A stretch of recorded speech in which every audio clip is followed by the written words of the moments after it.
I never thought it would happen to me. After serving 22 years in the military, I prided myself on being vigilant, careful, and not easily fooled. But last year, I came within minutes of losing my entire life savings to an online scammer. Hi, I'm Frank Miller, and what I'm about to share with you isn't just my story, it's a warning that could save your financial future. The voice on the other end of the phone sounded so official, so convincing. And by the time I realized what was happening, I'd already given them access to nearly everything. Today, I want to share how I nearly became another statistic in the growing epidemic of online scams targeting veterans and seniors like me. You know, looking back, there were warning signs. But when you're in the moment, when someone claiming to be from your bank is telling you your accounts have been compromised, well, panic has a way of clouding judgment. It started with a text message. Suspicious activity detected on your account. Click here to verify your identity. I should have known better, but I clicked. The website looked identical to my bank's site. Same logo, same colors, same everything. I entered my username and password, thinking I was protecting my money. Within minutes, my phone rang. The caller ID showed my bank's actual number. They can do that now. It's called spoofing. The man identified himself as Robert from the fraud department. He knew my name, my address, even the last 4 transactions I'd made. Of course he did. I'd just given him access to everything by entering my credentials on that fake website. He told me my accounts were being drained by hackers in multiple countries, and that to protect my funds, I needed to move them to a secure temporary account that the bank had set up. He stayed on the phone with me as I drove to the bank to make the transfer. I was about to wire $47,000, nearly everything I had saved since retirement, to what I thought was a safe haven. But then something stopped me. A young bank teller looked at me with concern when I explained what I was doing. "Sir," she said quietly, "this sounds like a scam. Our bank would never ask you to transfer money like this." I still had the so-called Robert on the phone, getting increasingly agitated at the delay. That's when it hit me, I was being scammed. I hung up the phone right there in the bank. My hands were shaking. I felt embarrassed, angry, and most of all, scared at how close I'd come to financial ruin. The bank immediately helped me change all my passwords and secure my accounts. Thankfully, I hadn't lost any money. But I'd come terrifyingly close. After my experience, I started researching online scams. What I discovered was troubling. Veterans and seniors aren't just random targets. We're specifically hunted by these criminals, and there are several reasons why. First, many of us have stable, predictable income from pensions, Social Security, or VA benefits. Scammers know this.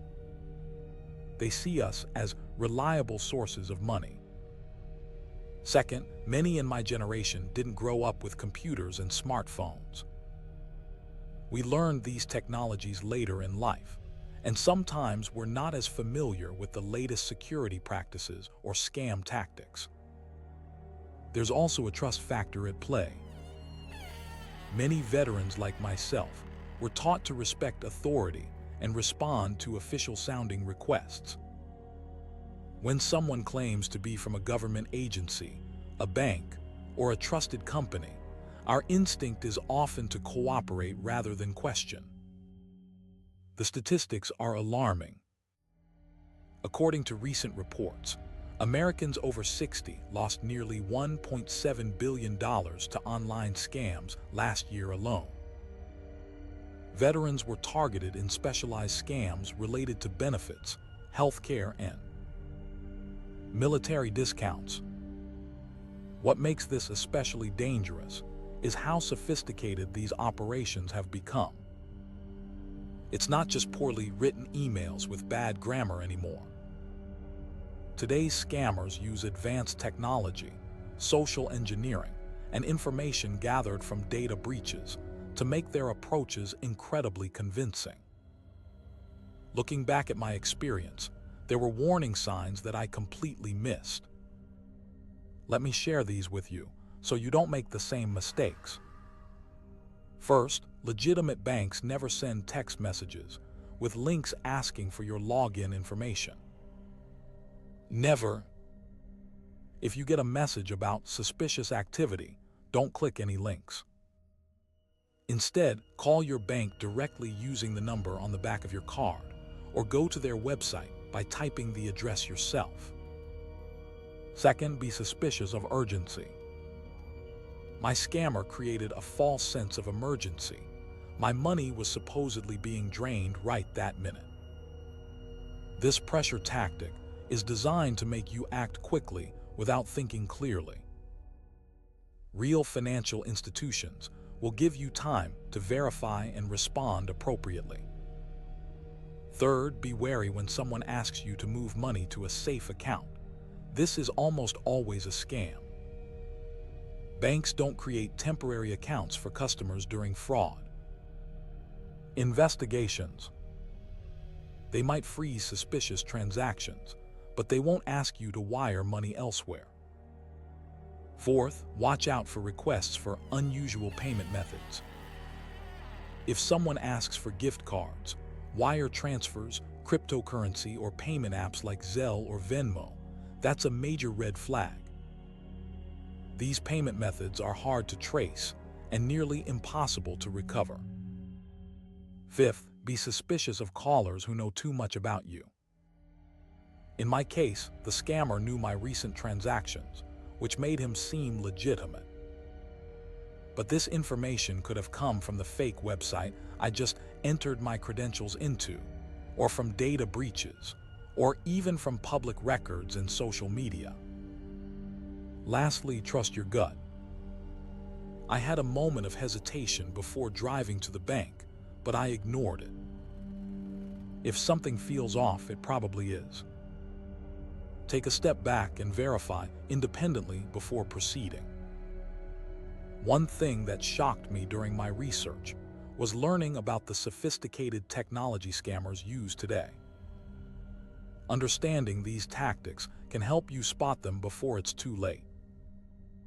Phishing emails and texts have evolved dramatically. They're no longer filled with obvious spelling errors. Today's phishing attempts often perfectly mimic communications from legitimate companies, down to the logos, formatting, and language style. Some scammers even create fake websites that are pixel-perfect copies of real banking sites. Phone spoofing technology allows scammers to make their calls appear to come from legitimate numbers. When my scammer called, my phone displayed my actual bank's customer service number. This technology is relatively easy for criminals to use and extremely effective at gaining trust. Voice cloning is another emerging threat. With just a few minutes of audio, AI technology can now create a convincing copy of someone's voice. Imagine getting a panicked call from what sounds exactly like your grandchild, claiming to be in trouble and needing money. This technology exists today and is being used by scammers. Social engineering has become highly sophisticated. Scammers research their targets using information from data breaches, public records, and social media. They might know your address, family members' names, where you bank, and what services you use. They use this information to craft highly personalized approaches that are difficult to distinguish from legitimate communications. Their remote access tools are particularly dangerous. Some scammers convince victims to install software that gives them complete control over the victim's computer. Once installed, they can see everything you type, including passwords, and can transfer files and money without your knowledge. Understanding these tactics doesn't make you paranoid, it makes you prepared. Knowledge truly is power when it comes to protecting yourself online. After my close call, I completely overhauled my approach to online security. Let me share the practical steps I've taken and that you can take to protect yourself from scammers. First, I've strengthened all my passwords. I used to use the same password for multiple accounts, a major security risk. Now, I use a password manager to create and store unique, complex passwords for each account. These programs can generate passwords like J7K9P2XLM that are nearly impossible for hackers to guess, and you only need to remember one master password. Second, I've enabled two-factor authentication wherever possible. This means that even if a scammer gets my password, they can't access my accounts without also having my phone to receive the verification code. Most banks, email providers, and social media platforms offer this feature now. Use it. Third, I've frozen my credit with all 3 major credit bureaus. This prevents anyone from opening new accounts in my name, even if they have my personal information. It's free to freeze and unfreeze your credit, and it provides significant protection against identity theft. Fourth, I've become much more careful about what I share online. Scammers can use information from social media to target you. They might see a post about your grandchildren and then pretend to be a grandchild in trouble. Or they might learn where you bank from a complaint you posted and use that information to create a convincing scam. Fifth, I've set up alerts on my financial accounts. Now I get a text message for any transaction over $100, which means I would know immediately if someone was accessing my accounts. Sixth, I've installed security software on my computer and phone. These programs can help identify and block malicious websites and downloads before they can harm you. Seventh, I've created a personal verification system with my bank and family members. If someone calls claiming to be from my bank, I tell them I'll call back on the official number. With family, we have personal questions only we would know the answers to. These steps might seem like a lot of work, but once they're set up, they provide ongoing protection with minimal effort. Think of it as putting good locks on your doors, a one-time setup for ongoing security. Despite our best efforts, scams can still happen. If you find yourself victimized, knowing exactly what to do can make a huge difference in minimizing the damage. If you've given out financial information or suspect your accounts have been compromised, contact your bank immediately. Call the number on the back of your card, not any number provided by a potential scammer. Most banks have 24/7 fraud departments that can freeze accounts and issue new cards right away. The faster you act, the better chance you have of stopping unauthorized transactions. If you've sent money through a wire transfer, contact the wire transfer company immediately. In some cases, if you act quickly enough, they may be able to stop the transfer before it's completed. The same goes for payment apps like Zelle or Venmo. Contact them right away. Report the scam to the Federal Trade Commission at Report Fraud, FTC.gov. This helps authorities track scam patterns and may assist in catching the perpetrators. You should also file a report with your local police department, as some insurance companies require a police report for fraud claims. If the scam involved identity theft, visit Identity Theft, Gov for a personalized recovery plan. This site walks you through specific steps based on your situation. You should also place a fraud alert on your credit reports by contacting one of the 3 major credit bureaus.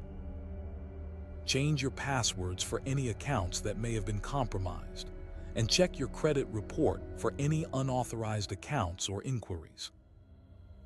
You're entitled to a free credit report from each bureau annually at annualcreditreport.com. Don't be embarrassed to tell friends and family about what happened. Sharing your experience not only helps others avoid similar scams, but can also provide emotional support during a difficult time. Remember, millions of people fall victim to scams each year. It doesn't reflect on your intelligence or worth. One of the most important things I've done since my experience is to have open conversations with my family about online safety.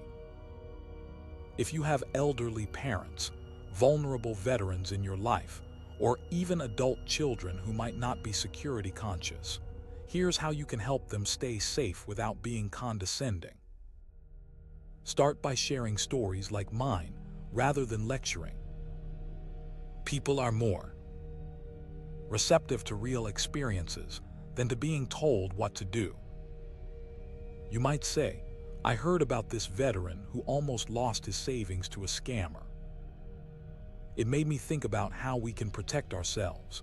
Offer to help set up security measures." Many older adults know they should have better passwords or security software, but don't know how to implement these tools. Spend an afternoon helping them set up a password manager, enabling 2-factor authentication, or installing security software. Create a family verification system. Establish a code word or question that family members can use to verify their identity if they call asking for help or money. This can prevent scammers from successfully impersonating family members. For those caring for elderly parents, consider setting up account alerts. With their permission, you might arrange to receive notifications of large transactions from their bank accounts, giving you the opportunity to verify legitimate expenses.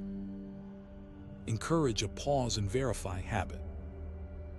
Teach vulnerable family members that it's always okay to hang up and call back on an official number, or to sleep on any financial decision. Legitimate organizations will understand and respect this caution. Stay updated on current scams and share this information regularly. Scammers constantly evolve their tactics, so ongoing education is essential.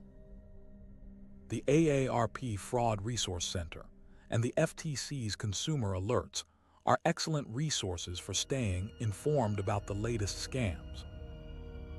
Remember that helping others stay safe online is not about taking away their independence. It's about empowering them with the knowledge and tools they need to protect themselves in an increasingly complex digital world. You know, when I came so close to losing my life savings that day, I felt a range of emotions: embarrassment, anger, fear. But today, I'm grateful.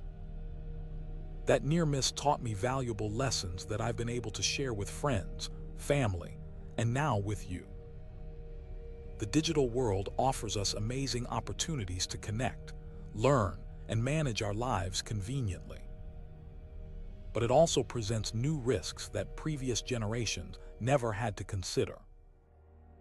As veterans, seniors, or really anyone navigating this online landscape, we need to adapt our natural caution to these new threats. The most important thing I've learned is that being scammed doesn't make you foolish or gullible. Today's scammers are sophisticated criminals using advanced technology and psychological tactics.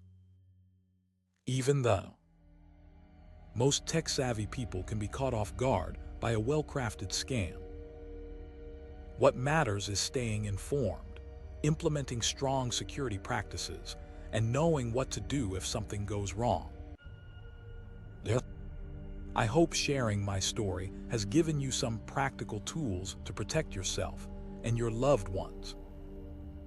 Remember, it's not about living in fear. It's about living with awareness. Trust your instincts, verify before acting, and never feel rushed into making financial decisions. If you found this information helpful, please share it with someone who might benefit. Especially consider reaching out to the veterans and seniors in your life who might be particularly vulnerable to these types of scams. Thank you for listening to my story. By staying vigilant and looking out for each other, we can make it much harder for scammers to succeed. Stay safe out there, and remember, when it comes to your online security, a healthy dose of skepticism is your best defense.